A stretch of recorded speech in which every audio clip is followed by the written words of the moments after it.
To another episode of The Dancing Dreamers with DJ Damashii, hosted by the Minnow Support Project. You're listening to us live on MSP Waves Radio. The Minnow Support Project, of course, is a community of Steemit users who are dedicated to helping newcomers to the Steem blockchain achieve success through community building, networking, and mutual support.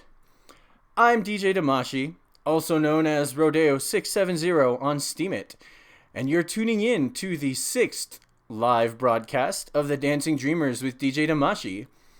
Thank you so much to everyone who tuned in to the previous 5 episodes of the first ever Steem-related EDM radio show. And thank you, of course, to everyone tuning in right now. Unfortunately, I was sick last week, so I wasn't able to produce a live show for you all. So sorry about that. It just kind of happened, and there was nothing I could do about it, unfortunately. But you guys are all awesome for being here this week. I really do appreciate you tuning in. I'm back in action this week, and I'm so ready to have this awesome episode with you all today. So before I begin, I do have to inform you all that MSP Waves Radio and its owners take no responsibility for the opinions or statements made by the talk show host or their guests. Statements and show topics are not necessarily the beliefs of the radio station. The material on the Dancing Dreamers with DJ Damashii is provided for educational and informational purposes only. So, to get everything started off on a good note, let's play some music, eh? This is Panic by Dion Timmer.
All right. And again, that was Panic by Dion Timmer.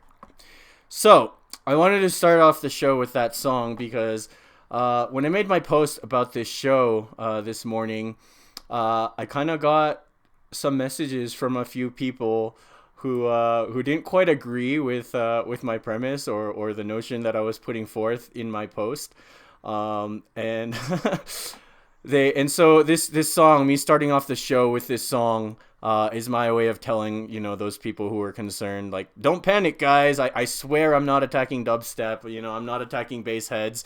It's yeah. So even though the title of my post sounded kind of ominous, I swear I'm not attacking dubstep. I love dubstep, but tonight's show will be a little different from all of my previous ones, in the sense that every episode, that I've had so far, it's featured a mix of different styles of EDM. I like to keep my musical selection pretty diverse on my shows so that I can, because not everyone likes dubstep, not everyone likes trance, not everyone likes hardstyle. So I like to keep it, a little bit of a mix so that everyone can, there's something for everyone, basically, is what I'm going for.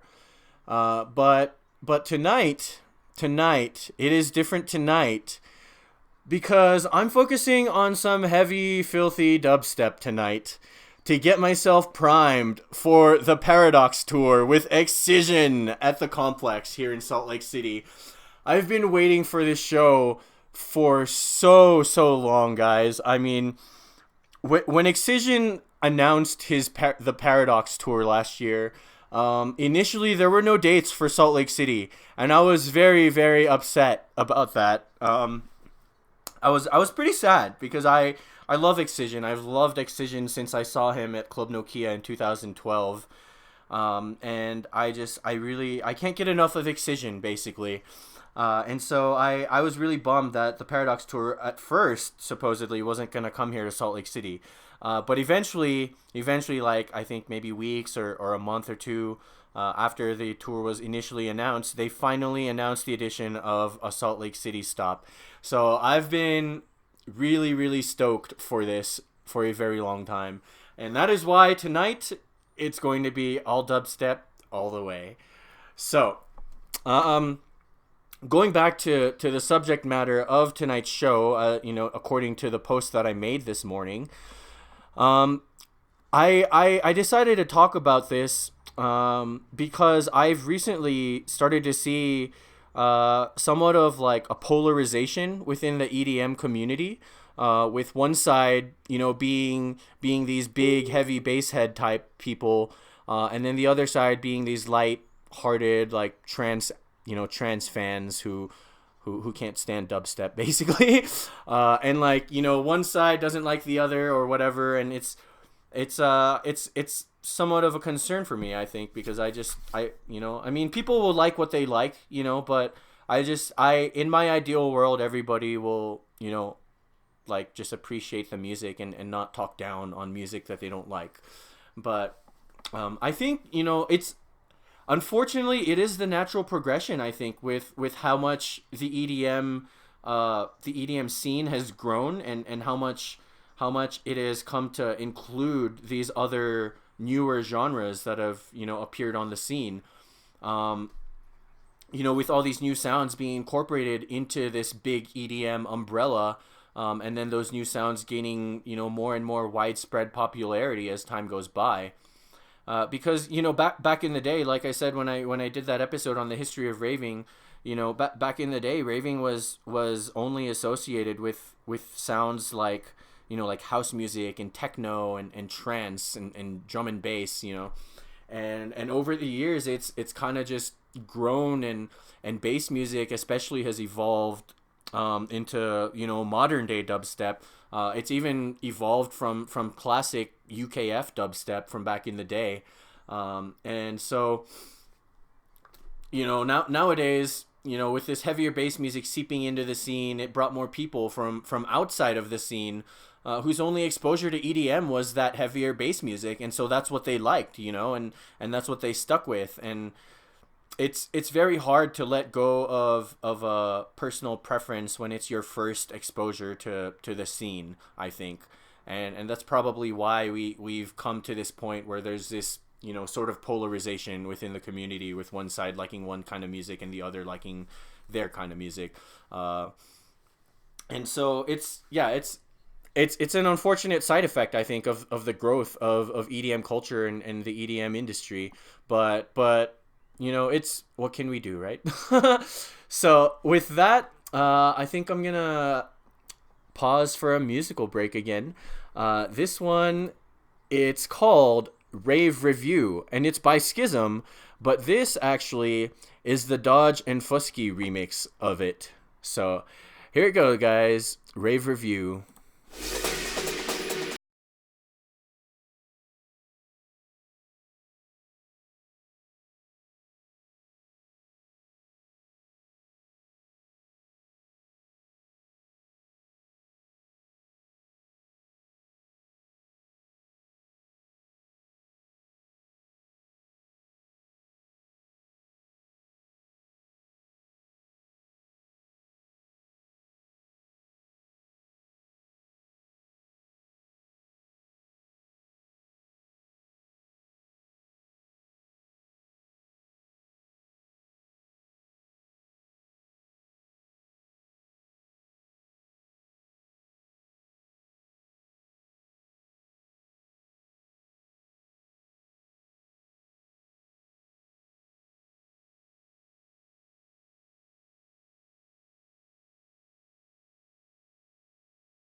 All right.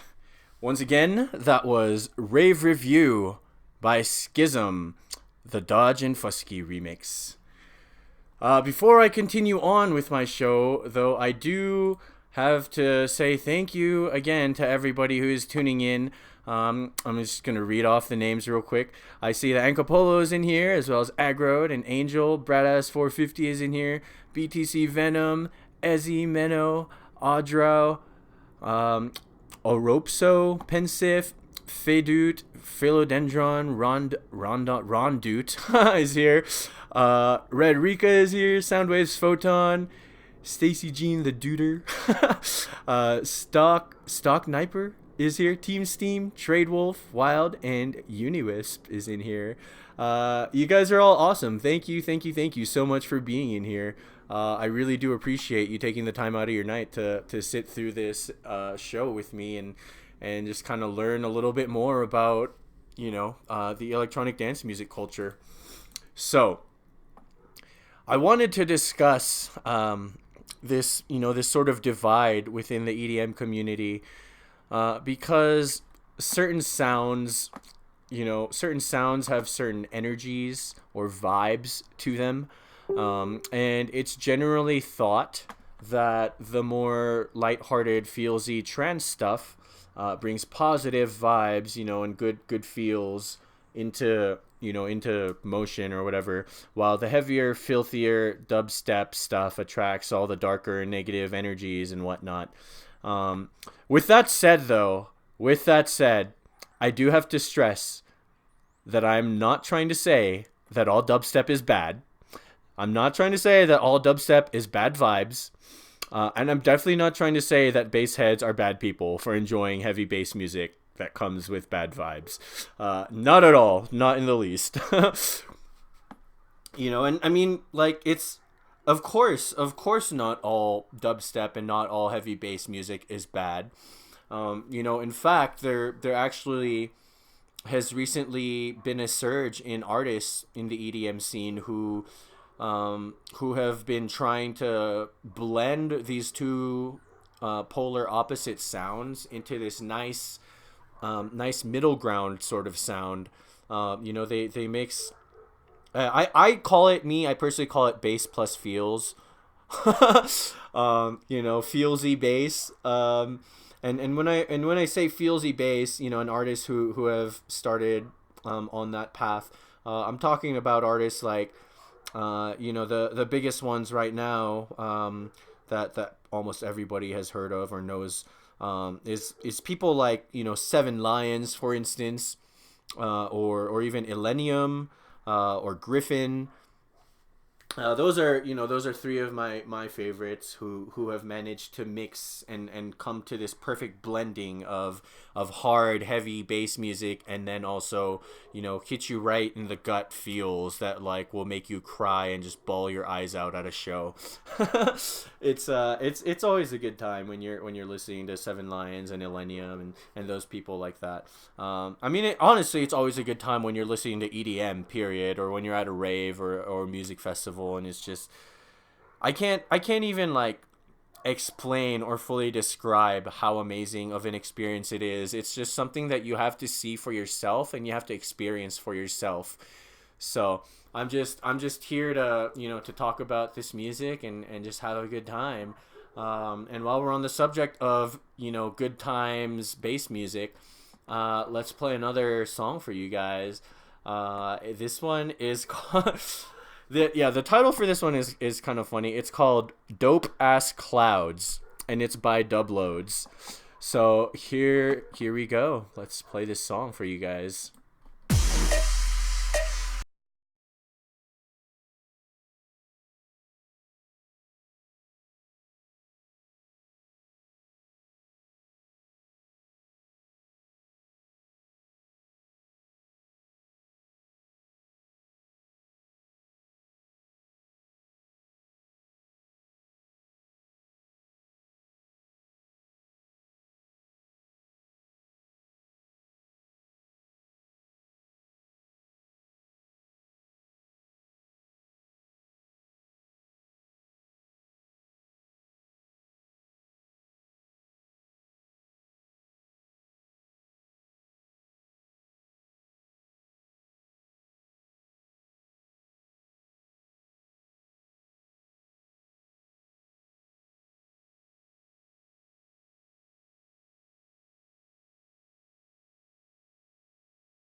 Once again, everyone, that was Dope Ass Clouds by Dubloads. I told you all, it was a pretty funny song. It's like I said, not all dubstep is all like heavy, dark, like bad vibes, bad energy kind of stuff. That song is a classic example of that. It's still like good, fun music. So I like it. I like that track a lot. Before I do go on, I kind of forgot to mention at the beginning of the show that my second hour will be open for people who want to come on the air with me and talk about their raving experiences. So stay tuned for that. Hopefully we'll get some people on the air tonight. So anyway, once again, you are listening to The Dancing Dreamers with DJ Damashii on MSP Waves Radio.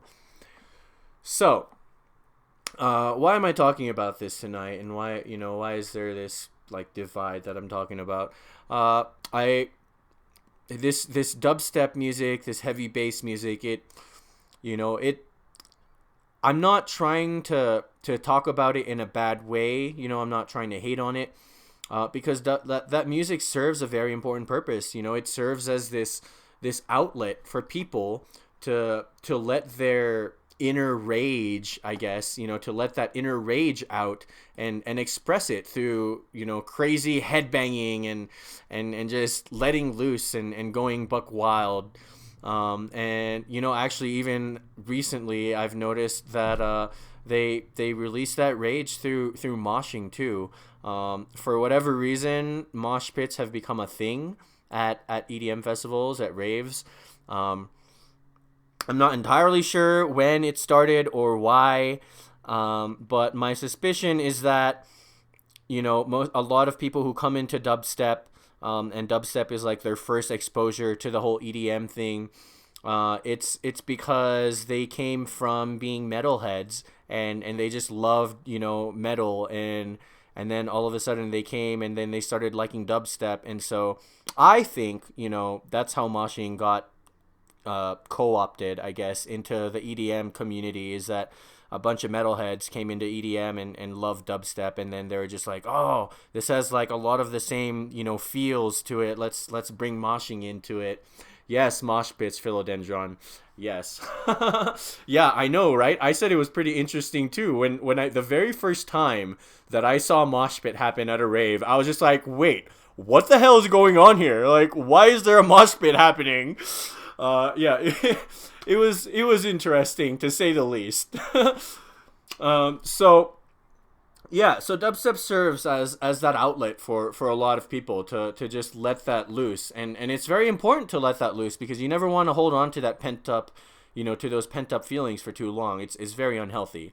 And so on the other end of the spectrum, trance music, on the other hand, serves as this outlet for people to let their inner love and feels out, and to just express it through this kind of like calmer, I don't really know how to describe it, but my word for it is wavy, calmer, wavy movements that kind of just flow. And like, I don't know, when I'm listening to trance and I'm just like in the zone, I feel like I'm just kind of like floating back and forth in like this sea of people, and it's just like we're all just kind of like, swaying at the same pace and like being caught by this wave of trance feels.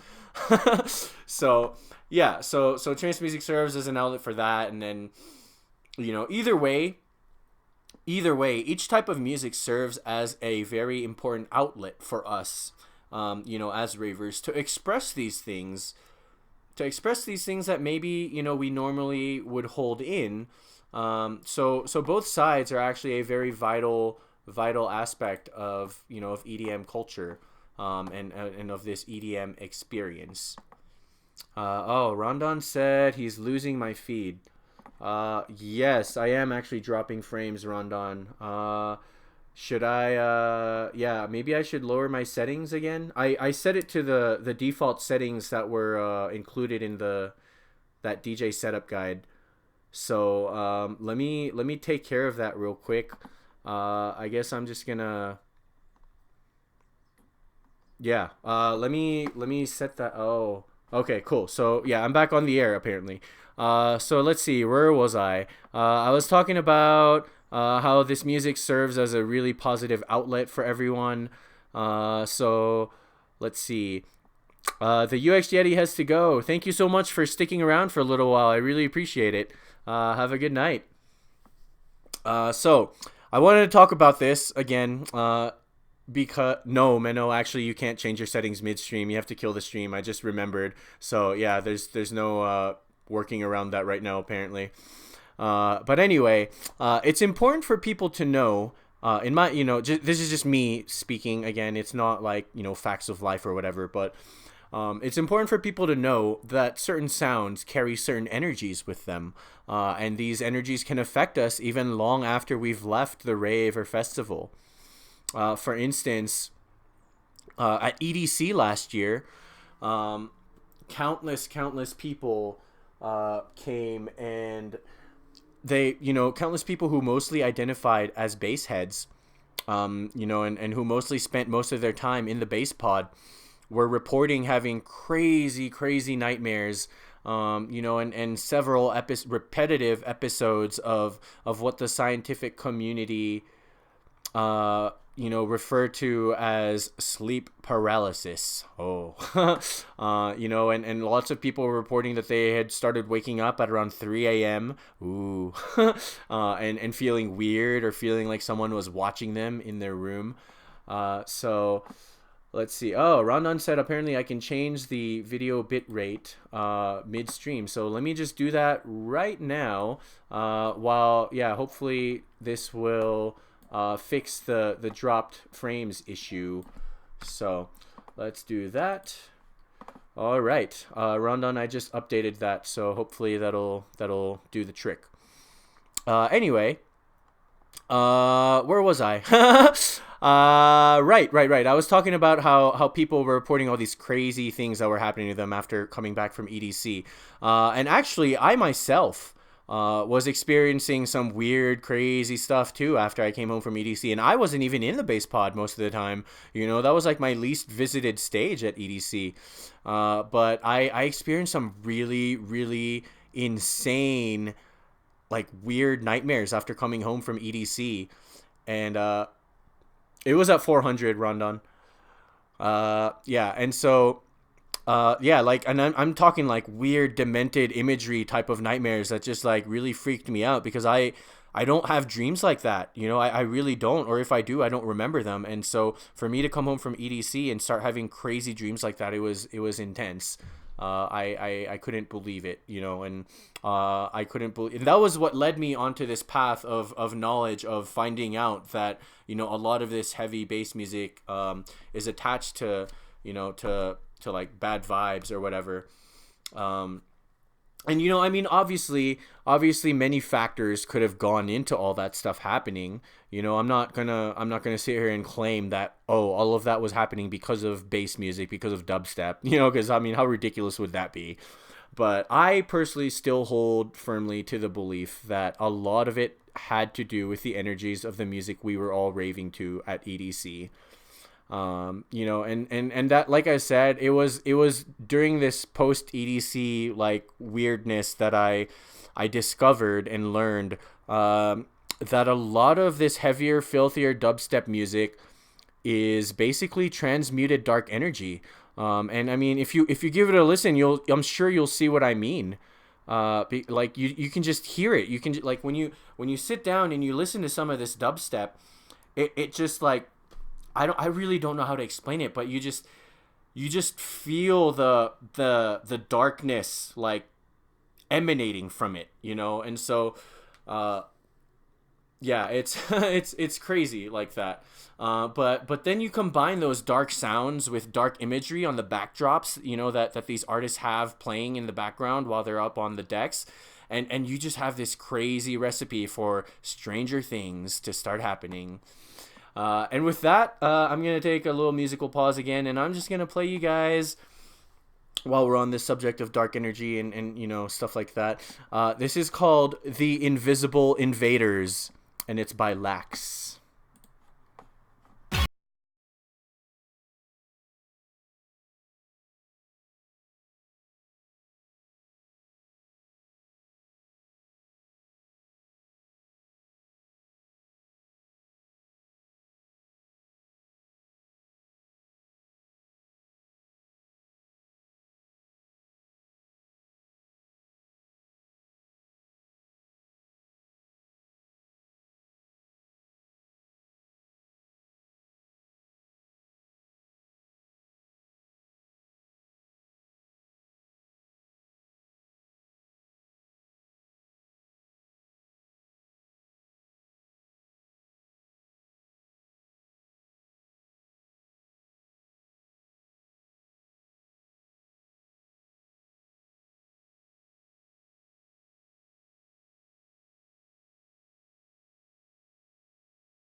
Once again, that was The Invisible Invaders by Lax. And that's Laxx. All right. So, I do just want to take this opportunity again I can't stress this enough, I feel like, because this is, this radio show is non-discriminatory for EDM genres. I like all of it, and I like to talk about all of it. And so I'm in no way intending for any of this tonight to sound like I'm being critical of dubstep or of bass heads. Like I said, I'm going to see Excision tonight for the Paradox Tour, and I'm definitely going to go hard. Like, I mean, there's this song that goes like, "We're gonna be leaving in a neck brace," and I mean that's basically my plan for tonight.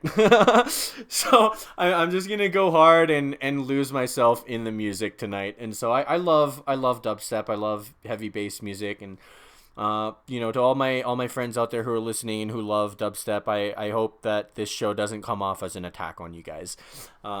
So my thoughts on the matter is, I love all EDM, and if the music moves you, then the music moves you. Like there's no, I don't know, there's no like hating on one subgenre of EDM for me. Like I love me some good dubstep, but I also love me some good trance music. There's no like either or in my book. I'm very I don't know, musically versatile, I guess. um, yeah, a lot of my friends are bass heads, and so I just wanted to talk about bass music. And I just when I was coming up with the idea for this show, it didn't occur to me that this might come across as an attack on bass music and on bass heads. And it wasn't until after I made my post announcing my show, and I started to get messages from people, that I realized, oh my god, like there's a real potential for people to receive this like in the wrong way. So I can't stress enough that I'm not trying to attack dubstep and bass music. So yeah, I just really wanted to expose this more, I guess, esoteric aspect of all of this, because I think it's really, really important. So with that, I'm gonna play you guys another song. I Menno says yes, I attacked. um, yeah. So sorry if it seems like I'm playing a lot of songs tonight and not really talking much. Like I said, tonight's show is very different from all my previous shows. I'm probably talking a lot less tonight and playing more music because, like I said, I'm trying to get pumped up for this Excision show tonight. So, yeah. So with that, I'll be playing Spellbound by Eptic.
All right.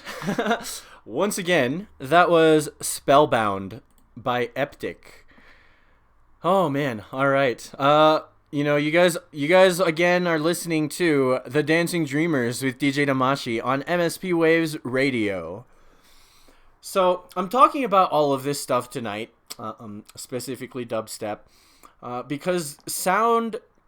And once again, this is just coming from me. I'm not trying to say this as like the truth of life, even though I personally believe that it is. But I leave it up to you to decide for yourself. But all of this is important to me because sound has the power to affect the physical world. It's not some pseudoscience or metaphysical nonsense. It's a real thing that's been monitored and experimented with and tested. There's this field of study actually called kymatics, and it comes from the Greek word kyma, which means wave, and it shows us kymatics. It shows us that sound waves at certain frequencies can move physical matter and cause it to rearrange itself. So I'm just gonna go briefly over kymatics. I don't want to go too deep into it because this isn't a show about kymatics, but I feel like it's important in terms of me establishing why it is that I'm talking about this tonight. So kymatics is the study of visible sound vibration, and it shows us the transformational nature of sound and matter. Sound guides and shapes us, but it's an intangible force, for the most part. We can capture sound in the digital realm where we can see waveforms, but that only gives us, a two-dimensional view of that sound that we're listening to or that we're experiencing. In the world of kymatics, however, we're treated to this different view of sound, and it provides this major evolution in our understanding of how sound affects all of us. Kymatics, it gives validity to this fact of life that everything that we perceive as hard objects, including our own physical bodies, it's all actually continuously vibrating at their own rates. And so like the study of kymatics, it merges the fields of sound and geometry and light, as well as mathematics even, into this one comprehensive study under this field of kymatics that proves to us that frequencies of all kinds are found in our bodies and nature and beyond, and that this physical matter that we see and feel is actually it's actually being affected by sound. And so I just wanted to briefly talk about that and explain it to you guys, because it's important to me to talk about this kind of stuff. And so with that stuff in mind about kymatics, it's amazing to me that there's this blend of sound affecting, different sounds can affect us in different ways. Like for instance, once you've objectively observed how a stable structure can dissolve into chaos, but then in just a matter of seconds reconfigure into this like more complex and finely ordered form, you're able to see your own circumstances in life a bit more objectively, and you're able to see it as this constant like process of evolution, and every little pitfall you experience is just a pitfall, but it's not the end, and you can always be reformed into something else, into something better. And that's I encourage you all to look into kymatics. It's spelled Cymatics, and it's quite fascinating. So yeah. So the reason I was talking about that actually is because with this whole thing about a lot of dubstep today being transmuted dark energy and stuff. If you're listening to that kind of music all the time, and it's the only thing you ever listen to, 100% of the time, and you're just listening to nothing but just really heavy, filthy, dark dubstep, then there is this potential, that you're allowing some sort of dark energy to alter your composition and change you in some way. Even if even if not in a physical manner, then in a spiritual manner. As I described earlier with the whole with the whole nightmares and sleep paralysis episodes thing that happened to everybody after EDC. So while we're on this subject though, I'm gonna pause real quick and take a nice little musical break because my throat is actually starting to dry up and I need to drink some water. But this is the Black Tiger Sex Machine remix of Demons by Kaiwachi.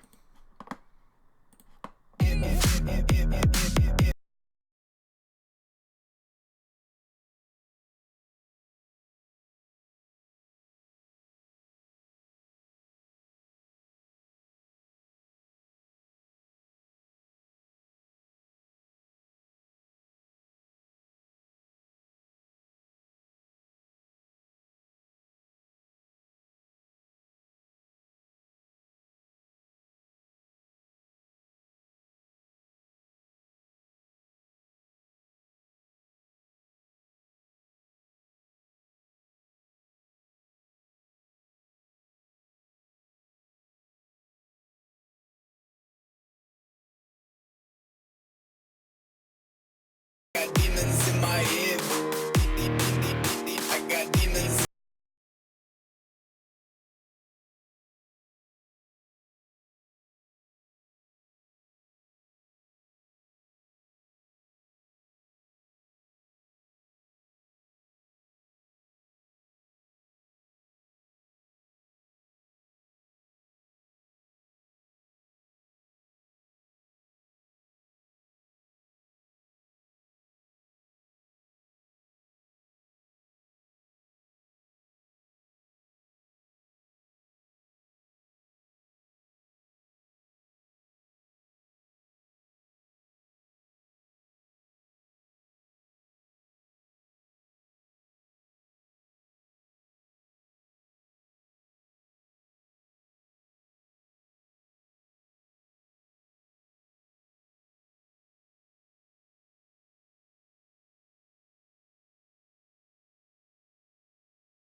Demons in my head.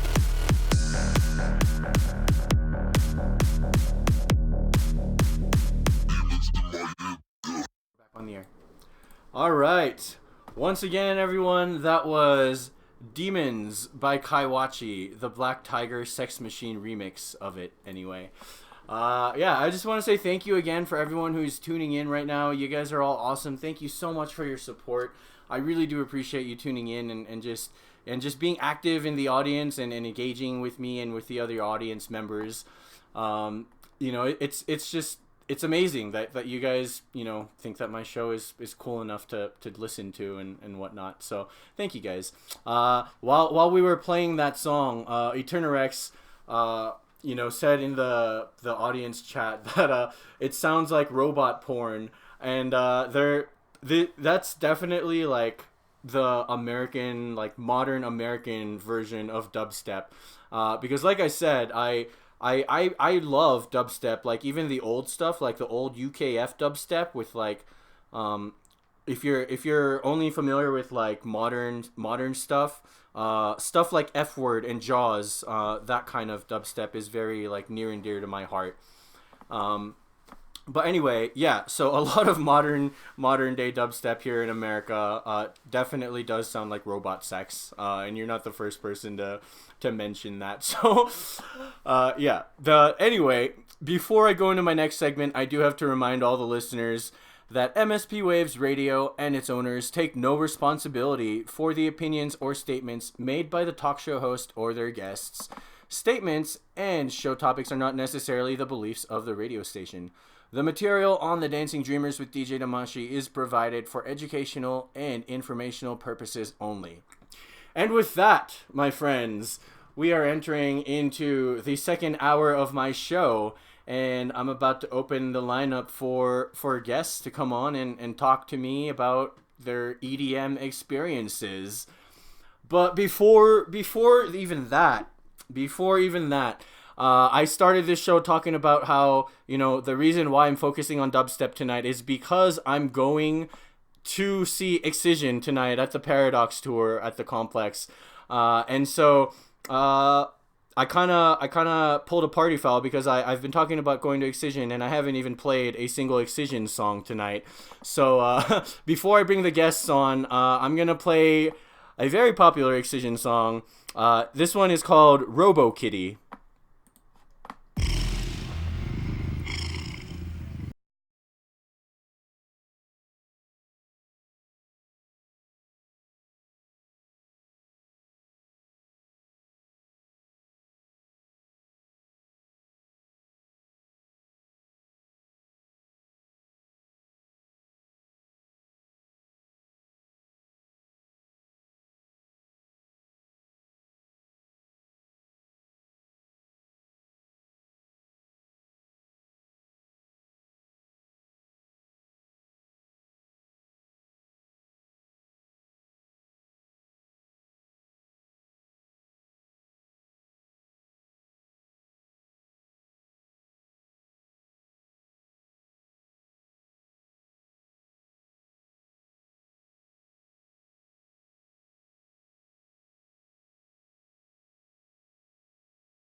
All right, everyone. Once again, that was Robo Kitty by Excision. And I'm pretty sure he's gonna play that tonight. So, I'm really looking forward to it. So, with that said, it's time for me to bring on my guest, one of my first guests of the night. Hopefully I'll have more. We're about to see if it'll work, if the audio will work. So let's see. Josh, can you hear me? Let's see. Josh, can you hear me? Yeah, what's up, man? Nice. All right, everyone. So this is my friend Josh, actually, and he goes by DJ Allyn. He is a DJ, actually, and he and I met in the military when we were going through our training phase, and we became quick friends, and we've maintained this really solid friendship over the years. And as it turns out, we both ended up getting into raving, and we both love EDM a lot. And so I have a lot of respect actually for Josh because he took his love for EDM and he ventured into the DJing side of it, and that's something that I personally have been interested in for years, but I've just been so overwhelmed every single time I try to learn. I'm just like, man, look, every time I see like these panels and stuff, there's all these buttons and knobs and sliders, and I'm just like, how the hell am I ever going to learn every single thing? Like it just seems so impossible. So yeah, Josh, why don't you tell us a little bit more about yourself and like, how you got into EDM and what your interest is in. Thanks, man. Yeah, and it's been about 10 years since we first met. Um, I got into EDM honestly when I got out of the Navy. I started working at a nightclub. I was bartending, and I wasn't really, I was making good money, but man, the tunes were just really every night I wanted to be inside. So I got hooked in with a couple of guys who started showing me some things, and you know, got me on the right track. One of the guys that taught me very well, his name was Chad DeFranco. He's a international artist now, working. He's mainly Dutch house and house music, and that's usually where my heart lies, is in house music. I was playing a residency for 3 years at the largest nightclub in North America, Club La Vila, here in Panama City Beach, Florida. And due to some current standings with our local government, we no longer have a spring break, so a lot of us are still out looking for work. But the years where I was there, it's an amazing experience. I've gotten open for some big artists. I opened for Slander in 2015 for Spring Break 15. Wait, Um, what? Dude, I didn't even yeah, know about that. That's so sick. yeah. We got because we had artists like Slander, Vice Tone, and then we had all your cookie cutter artists that came through, like the damn Yin Yang Twins and Juicy J. Little John would come every year. Waka Flocka comes every year. But eventually, sometimes we'll get those artists. The first show I ever actually went to that was electronic was one week. It was BT. He came and played in the main room, and then the next week Robbie Rivera came and played in the main room, and that really solidified my heart for house and trance music. And Nice. so I play. That's it's hard for me to find a job around here, especially in the southeast, because we live in what we call the Bible Belt. There's not a whole lot of culture as towards electronic dance music here in the Panhandle. If I go south of Orlando or in Orlando, maybe Tampa, maybe. That's usually where our Florida breaks, our breakbeat, and our techno psytrance came around from. But being up here is difficult because everyone wants to go top 40, and no one really truly understands the EDM scene or the rave scene that much anymore. And honestly, it's no longer a rave scene because anybody that talks about raving is in their 30s, 40s, 50s, talking about the good old days. And I can kind of see, because I got to play, kind of see both sides. I went to DJ Icy shows with all the breakbeaters, and I think I was the youngest dude there at like 25. Wow. And like I love dubstep. I went up to Atlanta and saw Spag Hetty, and I thought he was fucking insane. Squanto was up there as well. He's a really great cut artist. I don't know how he works four channels like that, but he makes it happen. Um, it's just it's been fun. I do a lot of Facebook Live stuff now. I do go see a lot of shows as much as I can. I got to drive 6 hours, but I go and see Above and Beyond. They're doing their Common Ground tour March 17th in Atlanta, so I'm going to go hit that up. Oh I've gotten to man. see and I got to meet and see Sasha of Sasha and Digweed. He was a really nice guy, and he there is really an artistry when you have four CDJs, but you also have nine MIDI mixers where you're making a single beat at the beginning and still working that same beat for 6 hours with different things, and it's insane what these guys do. And I look at myself as a small fish in a big pond. Yeah, but I mean, all these big fish, they all started out as small fish too. So I think it's just important for you to keep on pursuing that and keep on following through with your musical aspirations. Oh, I'm never gonna stop. And that's with anybody. If you love the music so much, be a part of it. Find a way to be a part of it. Do something with it.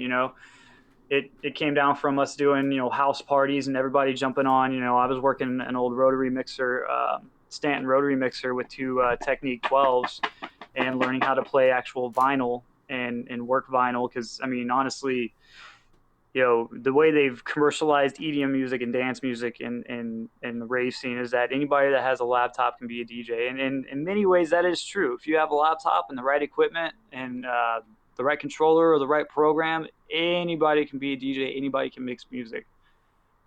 But if you can't learn the old ropes, you can't be a part of you can't truly be a part of it because you really don't know what it takes to be a DJ mentally. The computer's doing all the thinking for you. So, find a way, get with somebody. If you know somebody that's got some turntables, be like, hey man, let's fire them up one day. Let's get down to it, and let's get in there and make some music and learn it and love it. Because once you learn the ins and outs of dance music, trance, house music, man, it's amazing. You hear a beat and you think of 50 different ways you could go with it.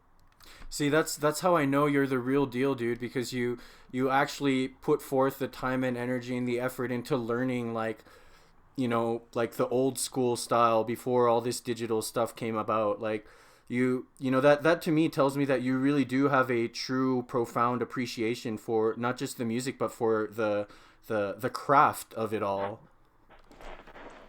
Oh yeah, because I mean, if you can't, like, if you're building a car, if you don't look at the many different ways cars have been built from old to new, you're never going to really build a good car because you're not going to know what you're doing. You got to look at the old, go with the new, and then you'll find something unique that you can put into it, that you can make it your own, and you can tag it as that's mine. Nobody does it that way.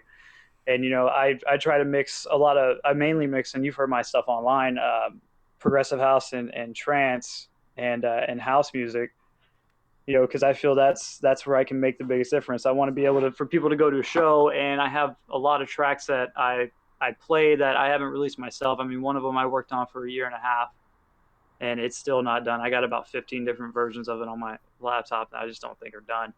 But I want to mix dub with house music and have feel like you're in Ibiza, and then like what you're doing tonight, throw you right into an Excision show in the same song, then throwing you back right to Ibiza. That's pretty sick. So you are producing your own music then. You're not just like on the decks as a DJ mixing other people's music. No, I am producing my own music, but I'm a very heavily closeted bedroom producer. The song to me never feels like it's gonna be done, so I only let a select few people hear it, mainly guys in the clubs, entertainment directors, because I still do DJ everywhere from clubs in Pensacola, clubs. We got a new club opening in Destin. We're gonna do a hip hop versus EDM night. And I kind of give them the best version I have of whatever I'm working on to make sure that they kind of have an idea of what I'm going to bring, because I am not a top 40 guy. If you put me in a nightclub and say, hey, we only play top 40, I'll unplug my shit and walk out. Yeah. Man, dude, you're taking me back all the way to when we first met, saying Pensacola and Destin like that. Yeah, man, that's I mean, we were stationed in Pensacola, I only lived in Panama. It's like an hour and a half, so I've been roaming these parts for the last 20-25 years. That's pretty sick. Is the closest big music festival to you Ultra? Ultra and then EDC Orlando. I have not ventured to EDC Orlando. I don't feel that Insomnia puts the time and money into that EDC like they do EDC Brazil or EDC Las Vegas or New York. We did have Tomorrow, I believe it was Tomorrowland that was going on before that big disaster. But right now we also have Imagine Fest, which is quickly overtaking EDC as the largest EDM festival. I keep hearing people talking about Imagine. I haven't looked into it much myself. It's great. It takes place every year at the Atlanta Motor Speedway. Usually they'll have between 150 to 175 artists. They'll have like six to eight main stages, but they'll also have 6 to 8 side stages. Oh wow. And they have a stage just for local Atlanta artists, so Atlanta artists can go up there and blow some speakers out. I've been trying to get my hat into that ring for God for about 2 years now, but there's so many good artists around, it's hard to break through. But I got some right people in the right places. I plan on making some moves this summer. Um, at least getting down to Tampa. If anybody's ever heard of Tampa, they know about Ybor, and that's usually where all the warehouses and all the warehouse raves and nightclubs are at. And if you can get in down there, you can pretty much go anywhere. Nice. All right.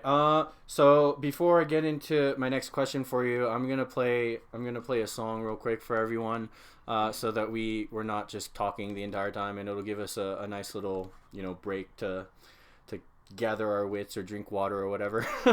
So Nice. yeah. So everyone, this is Flesh by Monks.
And we're back.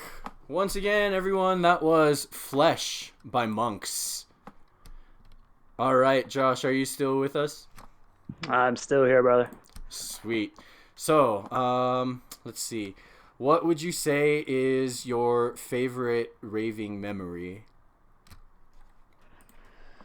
Oh man, it would have to. It goes between two because last year when as I was getting divorced, I kind of fell into this not give a fuck kind of thing. So I just spent whatever money I had. I was in Atlanta every other weekend, seeing all these great artists. You know, Gareth Emery, seeing Gareth and meeting Gareth Emery and watching him at opera. So that same weekend, you know, we went and saw Sasha at this place called the Jungle, and that was a really good rave experience because we got there 9 o'clock. He started at 10, and this dude went all the way to 4 a.m. And again, like he's just one of those artists where everybody in the room was in their late 30s, early 40s. You know, from back when him and John Digweed were kicking it in the early 90s all the way through, and he started coming back out. And everybody's just, I mean, this place was packed. And then going and seeing Above and Beyond at this, what was a shopping center, it looked like an old Walmart that was converted into a venue. And it was about 3,000 people all in one building, one big open space. And it was, like they said, it really is 3,000 hearts beating to the same beat and moving to the same music. And you really get the feeling no one's rude, no one's an asshole. Everyone treats you with respect. Everyone just loves everybody in that room. And that's what it's really about, is getting there, connecting with people I've never met and will probably never meet again the rest of my life. And it's absolutely amazing to have that feeling. And then, at the same time, when, going home, going to the club, and, spring break is the best time because we had the best crowds. And, getting on before Slander, I only had 45 minutes, and I still remember the thing those two dudes told me is, just don't play any of our shit. I was like, all right, man, I got you. All right. So I just went up there and played some kind of generic trap music with a little bit of house breaks. And, that was 4,000 kids because we have a capacity of 4,800. There was 4,000 people there that night. Wow, that's pretty amazing, dude. Yeah, I didn't even know that you've been playing like big shows like that, dude. That's so awesome to know that now.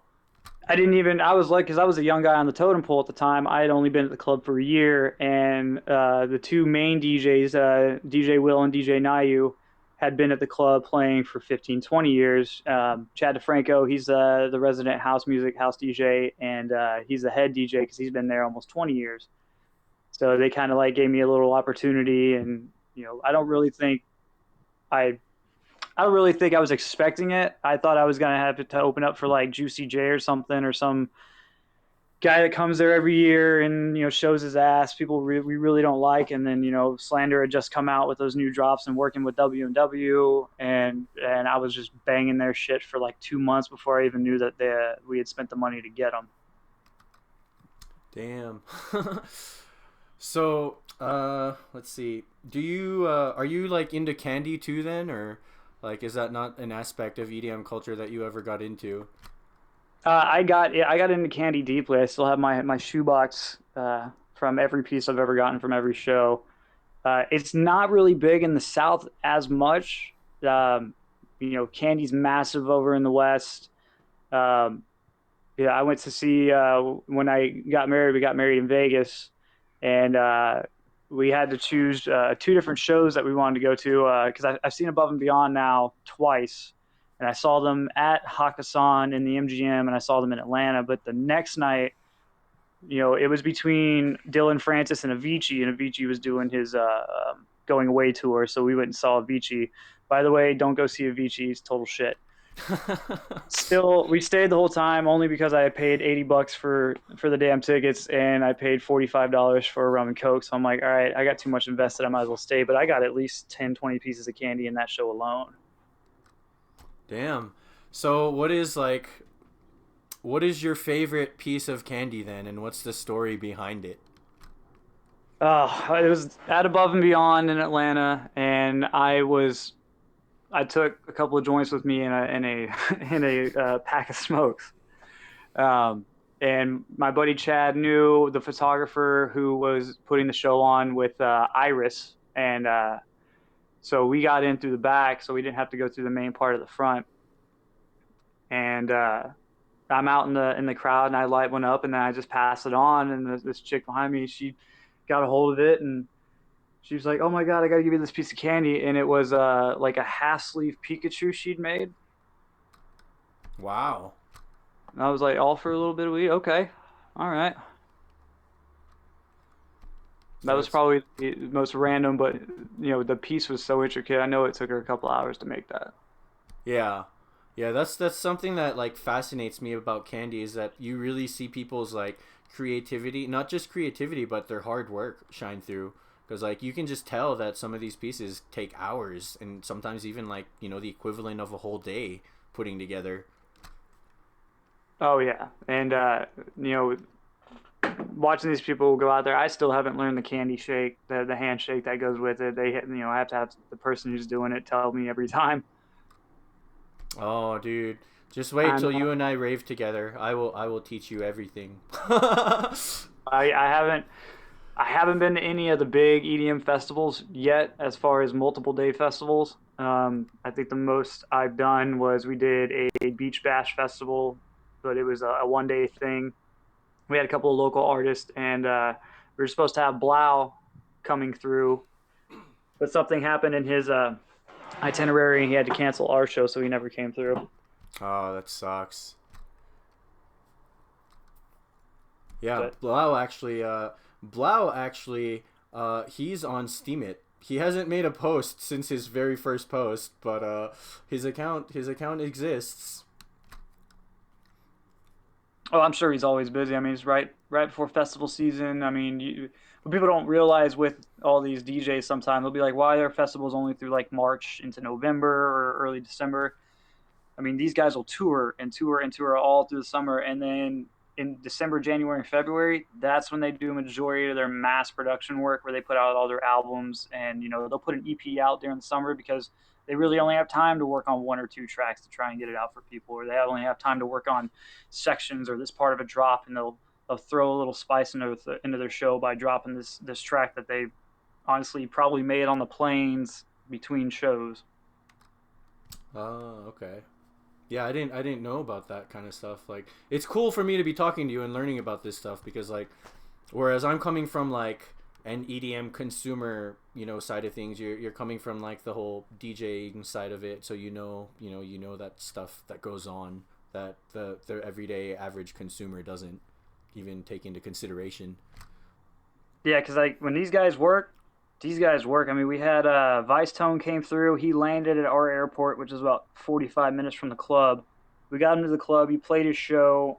I mean, he was on stage about 15 minutes after getting to the club. Played his show, and then 30 minutes met with everybody, signed a couple of autographs, got pictures, and then he got back on his bus. And I was headed to or he was headed to another show down in Central America at that point. Did something happen to your audio? It kind of like got a little quiet for a bit. Yeah, it cut out for this. I think it's back. Oh, okay. Um, let's see. I totally forgot my train of thought now because I started to focus on your audio cutting out. um, damn, I really just lost my entire train of thought with what you had just said. Uh, Sorry about that. But anyway, so I'm gonna stray just a little bit from a focused EDM discussion.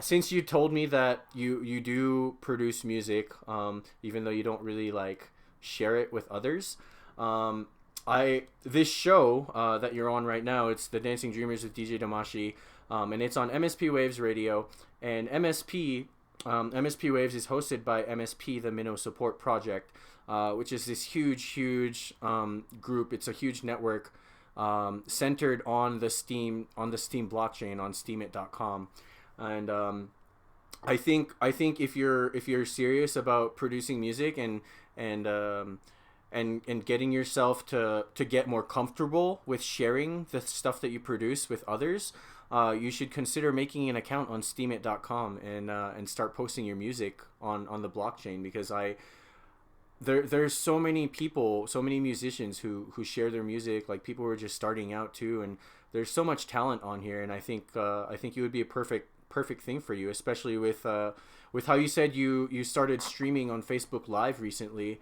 and I've tuned into some of those streams myself. But if you are getting into live streaming, there is this live streaming platform on the Steem blockchain called DLive, which you'll just launch your stream, and depending on how many people see it and how many people upvote it, like you'll get paid for it just for streaming. Oh, I did not. I mean, you had mentioned to me before. I didn't realize that you could get paid for it. I'm currently working with a group of DJs. We call ourselves Bassaholics Anonymous. You can check us out on Facebook, as well as we're planning on doing live YouTube streams during the summertime. We do a 4-hour show starting at 8 p.m. 4-hour show starting at 8 p.m. on Mondays and Wednesdays, and during the summertime, the most we got in a week was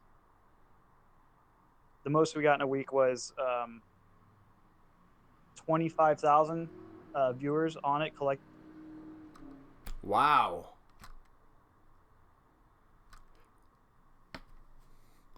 It says that you're talking, but I'm not hearing anything coming from your end right now.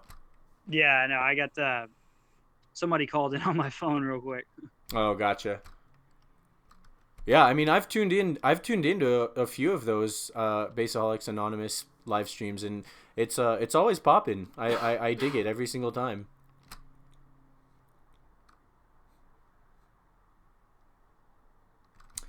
Yeah. So I think it is. We're getting, it's a lot of the old breakbeat people, and a lot of the old style people like that, and we get a lot of people from down south, but we also get a lot of people from Australia, as well as we've had people from New Zealand, Australia, Japan, Indonesia. We had a couple people from England tune in and share us overseas.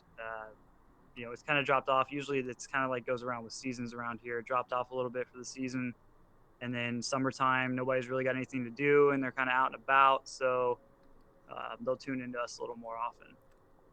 That's pretty sick, dude. I didn't even know that you had an international audience for that stream. How did you guys get that to start happening?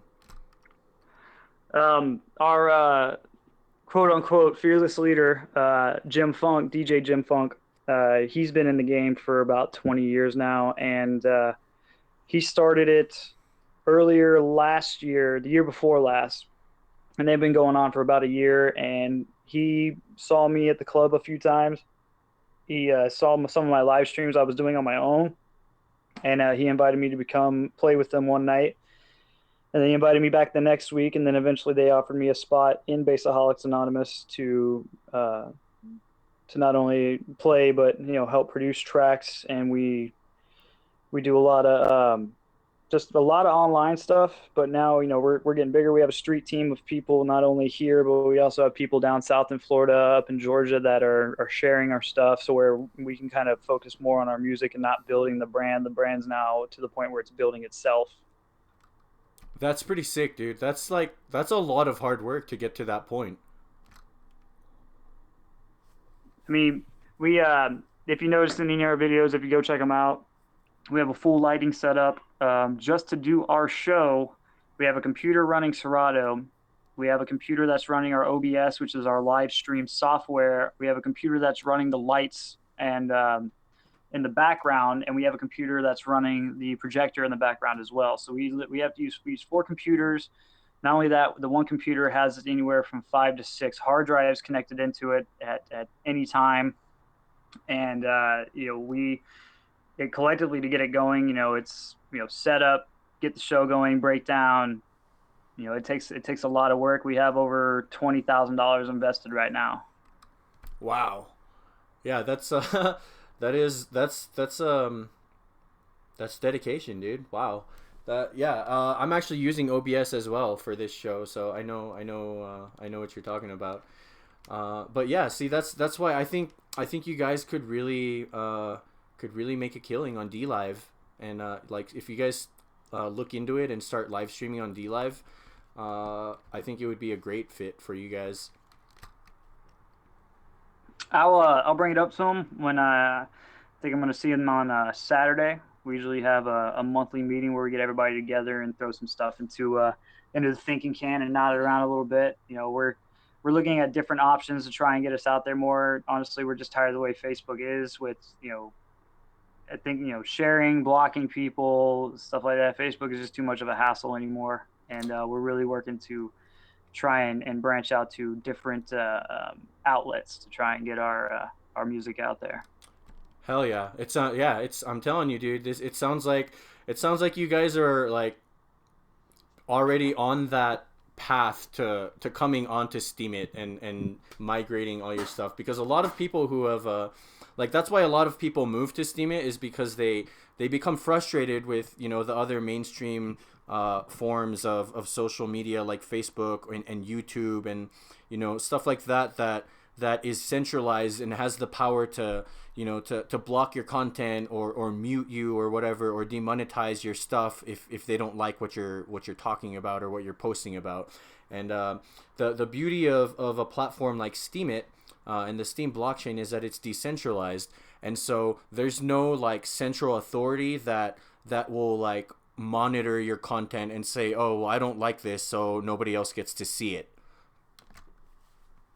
Yeah, and that's what I got sick of is I couldn't share the reminders for our broadcast to groups. I could get like 3 or 4 groups shared within, a 5 minute period, and it would say you are blocked and you're no longer able to use this. I'm like, well, that's not really going to help us. I mean, we were, now we're getting our street team together, and we get anywhere from 300 to 400 shares per show, and that really helps boost our numbers now because we have multiple people doing it. That's pretty sick. All right. So before I get into another question, I'm gonna play another song for everyone. Give us a nice little short little break to recuperate and recover, and drink some water and stuff. So everyone, thank you for tuning in. You guys are listening to the Dancing Dreamers with DJ Damashii on MSP Waves Radio, and this is Power by Schism. Play. If it'll play.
All right, everyone. Once again, that was Power by Schism.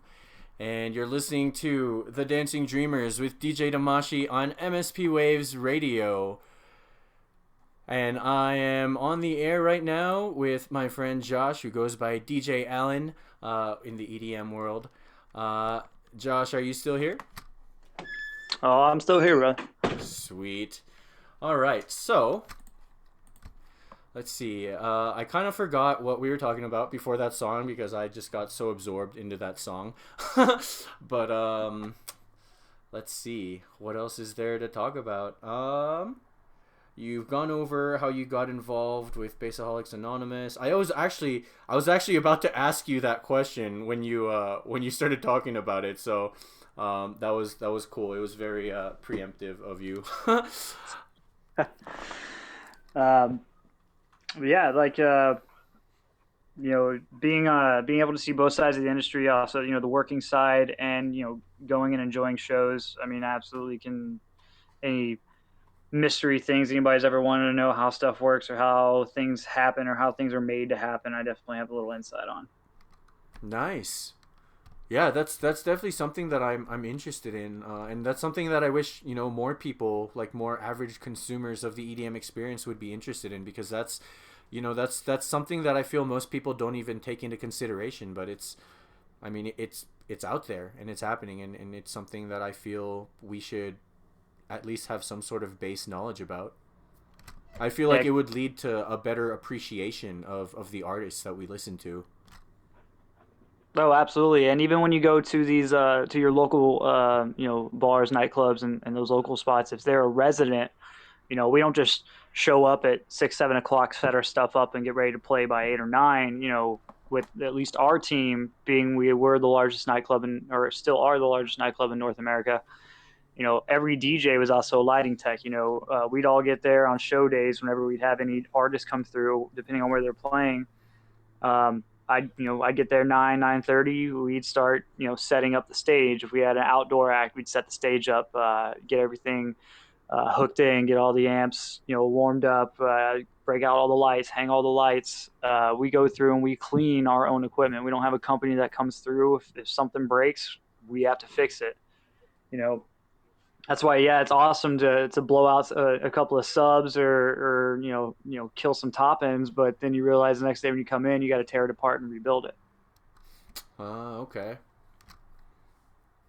Real quick, everyone that's listening right now and everyone that's in the audience chat, if you guys do have any questions for Josh, please feel free to type it in the chat, and we'll ask it over the air, and I'm sure he'll be more than happy to answer your questions.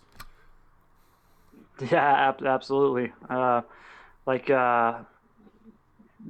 Phil's saying in the chat, he's helped a friend set up at a venue, and it really does take all day. Not only that, it takes us an hour or two to sound check everything to where they want it. And not only that, when we're doing our sound, we can't even do our sound check until the representative for the artist gets there, and then he gets there and wants to change a whole bunch of stuff, and then we're running around like crazy doing that. It's up until the show is done, it is nonstop crazy all the time. I mean, I can remember when I went and saw Gareth Emery.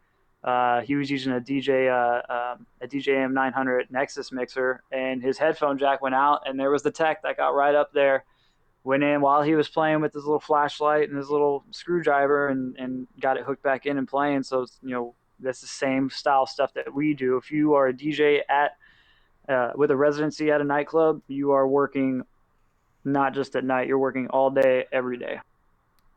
Wow. My God, I'm having a hard time speaking right now. I never knew about any of that. So thank you for sharing that and for teaching me something. Absolutely. It's one of those things, like I said, if you're gonna DJ, if you're gonna, pick up decks and spend thousands of dollars to do it, you might as well learn absolutely everything about it. Learn everything about your equipment, learn everything about the most popular equipment people are using. I've never owned a pair of CDJ 2000s or 1000s or 800s, but I played on them enough to where I had to figure out, everything about them, not only just how they work, but everything, the components. So if something breaks, I am the tech as well as the DJ, as well as the sound guy. you have to learn to your equipment, repairing techniques for those old school nights. I've never thought I had to tear apart a set of um, 1200s before, and it's insane, and you just love it more and more because you're actually learning, and you keep learning and you keep learning. And I run a Denon MCX 8000 right now, and I came from the Pioneer DDJ SX. And I've already torn it apart within the first month of getting it. I tore every board out just to see where everything fit back in case I got to replace something, because I'm not going to pay somebody $500 to replace an $80 part. Damn, dude, that's like I said, dude. That's dedication to your craft and to your to your artistry, and I have so much respect for you. Like even more now, finding that out that that's that's something that you do, because that really tells me that you're really like in it 100,000%. It's not like you're not just in it to be like a consumer of the experience. You're in it to like fully immerse yourself in it and learn all the ins and outs. Absolutely. And Phil asked me what my top three events or best shows. Um, I went and saw Dada live for my birthday in 2014, and that has to be the number one funnest show I've ever been to in my life. I'm talking champagne popping into the crowd. They threw probably 20 pillows filled with feathers out there, and everybody in the crowd had a massive pillow fight. Confetti, bananas, all this crazy stuff. And honestly, the last two, which I have not been to, which I would really love to go to, is the Winter Music Conference in Amsterdam, where it's a 3 day, 3 or 4 day event. They have all their shows at night, but during the day, all the DJs and all the headliners give clinics, and you can go in with 10 or 15, 20 people, sit in there, and learn how they DJ and how they do their stuff in a small classroom style setup. And then my third event that I would love to go to is in Ukraine, Transmission. I would love to be at Transmission one time. Oh my god, dude, you and I both. It's yeah, it's funny because as you were talking about Dada Life, I'm over here just like nodding my head because Dada Life, and I'm sure you know this because of how much I've commented on all your posts about Dada Life when you were posting about it when you went. But Dada Life is one of my favorites of all time, and I go to every Dada Life show that I can whenever they're in town, and it's exactly like you said, dude. It's just always an insane, crazy good time, and people get rowdy and they just go buck wild, and it's always so much fun. Like they said, man, it's happy violence, and it really is. It's That was one of my, other than being at the club I worked at watching him, that was one of the first EDM style shows I'd gone to. Because before I really got into EDM, I was all about punk rock music, screamo music, going to Warp Tour, going to shows in Seattle when we were stationed on the Stennis, and seeing like A Day to Remember and August Burns Red and all these Parkway Drive and all these great bands, and loving them. And then like I felt more energy and more craziness at EDM shows than I ever have at any metal show, or even watching Suicide Silence or Job for a Cowboy, all these heavy metal scream bands. Like it's I never thought I could feel that way, just kind of twisted a little bit to a little more positivity. Right. So I do have one last question for you tonight. But before I get into that question, I will play one last song for the show for our guests. And so everyone that's listening, this is Joke by Spaghetti.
All right, once again, that was Jock by Spaghetti.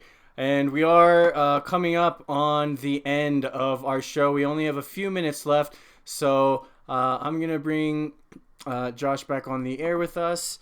And Josh, real quick, like I said, we're kind of running out of time, so unfortunately you won't get as much time to answer this question. But this show is called The Dancing Dreamers with DJ Damashii. So one of the questions that I like to ask all my guests is, what are your dreams and goals in life? Honestly, I want to get out of where I'm at now, break into a bigger scene. I want to not only, play the music I love, but also, it's all about getting to know people and touching people's lives, and that person have a shitty day, make them feel better just by coming to your show and listening to your tracks, and just make enough to support my habit, because music is my habit. Hell yeah. That's sick, dude. I know, like, even just based off of, like not only based off of, how long I've known you and our friendship over the years, but just based off of, how you've answered my questions tonight, I really do fully believe that you can get to that point and that you can achieve whatever you set your heart to, dude. So keep on doing it, and I fully support you all the way. Thank you, man. I appreciate it. And everybody listening, thank y'all for having me. Thank you. Thank you, Rodeo. I'm never going to call you your DJ name. I'm always going to call you Rodeo. It doesn't matter.